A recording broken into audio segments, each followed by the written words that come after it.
रानीकोट किला। रानीकोट किला सिंधी, जिसे रानीकोट के नाम से भी जाना जाता है, पाकिस्तान में सिंध के सन जमशोरो जिले के पास एक ऐतिहासिक तालपुर किला है। इस साइट को 1993 में यूनेस्को की विश्व धरोहर स्थिति के लिए पाकिस्तान राष्ट्रीय आयोग द्वारा नामांकित किया गया था और तब से यह यूनेस्को की विश्व धरोहर स्थलों की अस्थायी सूची में है। रानीकोट किला को सिंधी की महान दीवार के रूप में भी जाना जाता है और लगभग 32 किलोमीटर 20 मील की परिधि के साथ ये दुनिया का सबसे बड़ा किला माना जाता है।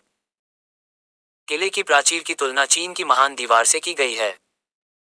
किले को पुरावशेष अधिनियम 1975 और उसके बाद के संशोधनों के तहत एक ऐतिहासिक स्थल के रूप में सूचीबद्ध किया गया है और इसे सुरक्षा प्रदान की गई है। रानीकोट किला सिंधु राजमार्ग N55 पर हैदराबाद के उत्तर में 90 किलोमीटर 56 मील दूर है।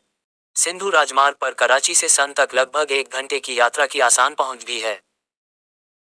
निकटतम शहर सन से थोड़ी दूरी पर शुरू होने वाली एक डायवर्जन सड़क 21 किलोमीटर 13 मील ऊबड़ खाबड़ सड़क के साथ किले की ओर जाती है और किले के पूर्वी द्वार तक पहुंचती है, जिसे सन गेट के नाम से जाना जाता है। सन पाकिस्तान रेलवे की कोटरी लरकाना लाइन पर एक रेलवे हेड है। ये किला पाकिस्तान के दूसरे सबसे बड़े राष्ट्रीय उद्यान किरथर राष्ट्रीय उद्यान के अंदर है। इतिहास। रानीकोट किले का मूल उद्देश्य और वास्तुकार अज्ञात हैं। पहले यह माना जाता था कि किला सस्सानियों, सीथियनों, पार्थियनों या बैक्ट्रियन यूनानियों के शासनकाल के दौरान बनाया गया था। हालांकि हाल के साक्ष्यों से पता चलता है कि किले की उत्पत्ति तालपुर के तहत हुई थी और इसका निर्माण सिंध के प्रधानमंत्री नवाब वली मोहम्मद लेघारी के प्रशासन के दौरान किया गया था। तालपुर राजवंश के दौरान। पुरातत्वविद इसके पहले निर्माण का समय 17वीं शताब्दी बताते हैं, लेकिन सिंध पुरातत्वविद अब इस बात से सहमत हैं कि वर्तमान संरचनाओं में से कुछ का पुनर्निर्माण 1812 में 1.2 मिलियन रुपये की लागत से तालपुर राजवंश द्वारा किया गया था। सिंध गैजेटियर 677। रानीकोट के लड़ाकों ने सिंध के अमीरों की आखिरी राजधानी बनाई जब उन्हें ब्रिटिश साम्राज्य के औपनिवेशिक शासन के तहत लाया गया। किले के पूर्वी द्वार के ढहे हुए खंभे के गारे में लगे चारकोल पर सन गेट पर रेडियोकार्बन परीक्षण किए गए।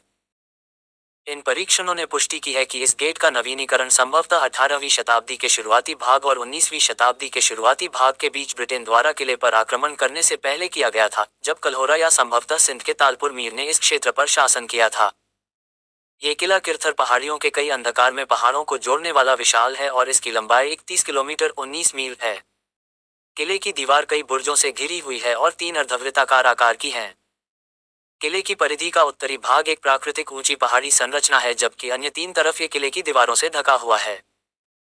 इस मुख्य किले के भीतर एक छोटा किला है जिसे मिरी किला के नाम से जाना जाता है, जो सन गेट से लगभग 3 किलोमीटर दूर है और बताया जाता है कि यह मीर शाही परिवार के महल के रूप में काम करता था।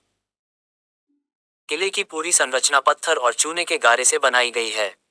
किला जिग-जैग रूप में बनाया गया है, जिसमें रोम्बोइड के आकार में 4 प्रवेश द्वार हैं। 4 द्वार हैं, अर्थात सन गेट, अमरी गेट, शाहपेरे गेट और मोहन गेट। प्रत्येक आवश्यक स्पष्टीकरण का सामना करने वाले 2 द्वार सन नदी द्वारा तिरछे पार किए जाते हैं। पहला द्वार पश्चिमी तरफ है और नदी के पानी से घिरा है और उस तक पहुंचना मुश्किल है। दक्षिणी प्रवेश द्वार में दोहरे दरवाजे वाला द्वार है। द्वारों के भीतर 2 ताकें हैं जिनमें पुष्प अलंकरण और नक्काशीदार पत्थर हैं। सन गेट अच्छी तरह से संरक्षित है और किले के चारों ओर के इलाके का सुंदर दृश्य देखने के लिए दोनों तरफ से किले के शीर्ष तक पहुंचने के लिए चढ़ाई की जा सकती है। ये द्वार मीरी का प्रवेश द्वार भी है। किले का जीर्णोद्धार सबसे पहले नवाब वली मोहम्मद लेघारी ने किया था, जो तालपुर राजवंश के तहत सिंध के प्रधानमंत्री थे।